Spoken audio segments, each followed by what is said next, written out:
Zabbuli ey'enkaaga mu munaana.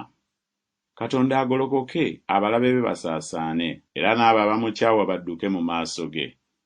Ng'omukka bwe gugobebwa, obagobe bw'otyo, ng'envumbo bw'esaanuuka ku muliro, ababi bazikirire bwe batyo awali Katonda. Naye abatuukirivu basanyuke bajagulize mu maaso ga Katonda. Weewaawo bajaguze n'essanyu. Mumuyimbire Katonda, muyimbe okutendereza erinnya lye. Mumukubire oluguudo oyo yeebagalira mu malungu. Ya lye erinnya lye, era mujagulize mu maaso ge. Kitaabwe w'abo abatalina bakitaabwe, era asalira bannamwandu omusango, Katonda mu kifo kye ekitukuvu ky'atuulamu. Katonda awa abawuulwa ennyumba, ajja abasibe mu kkomera okulaba ebirungi, naye abajeemu batuula mu nseekaze. Ayi Katonda, bwe wakulembera abantu bo, bwe watambula mu ddungu, ensi n'ekankana, eggulu ne ligwa mu maaso ga Katonda. Olusozi luli Sinaayi ne lukankanira mu maaso ga Katonda, Katonda wa Isirayiri. Gwe, ayi Katonda, watonnyesa enkuba nnyingi, n'onyweza obusika bwo bwe bwali nga bukooye. Ekibiina kyo kyatuula omwo, gwe ayi Katonda, wateekerateekera abaavu olw'obulungi bwo.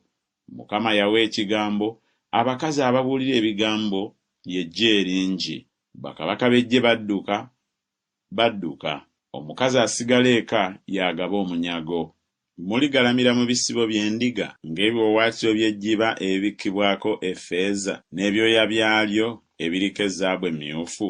Omuyinza w'ebintu byonna bwe yasaasaanyiza omwo bakabaka, kyalinga omuzira bwe gutonnya mu Zalumooni. Olusozi Basani lwe lusozi lwa Katonda.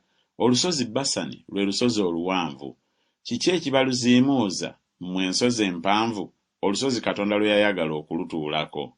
Weewaawo, Mukama anaalutuulangako emirembe gyonna. Amagaali ga Mukama bwe 1,000, ze 10,000. Mukama ali mu ago nga ku Sinaayi mu watukuvu. Olinnye waggulu, osibye obusibe bwo, oweereddwa ebirabo mu bantu, era ne mu bajeemu, Mukama Katonda alyoka atuulenga wamu nabo. Mukama atenderezebwenga, atusulira omuguggu gwaffe buli lunaku. Ye Katonda bwe bulokozi bwaffe. Katonda ye Katonda ow'okuwonyanga gye tuli, era yakuwa Mukama ye nannyini kuwonya mu kufa.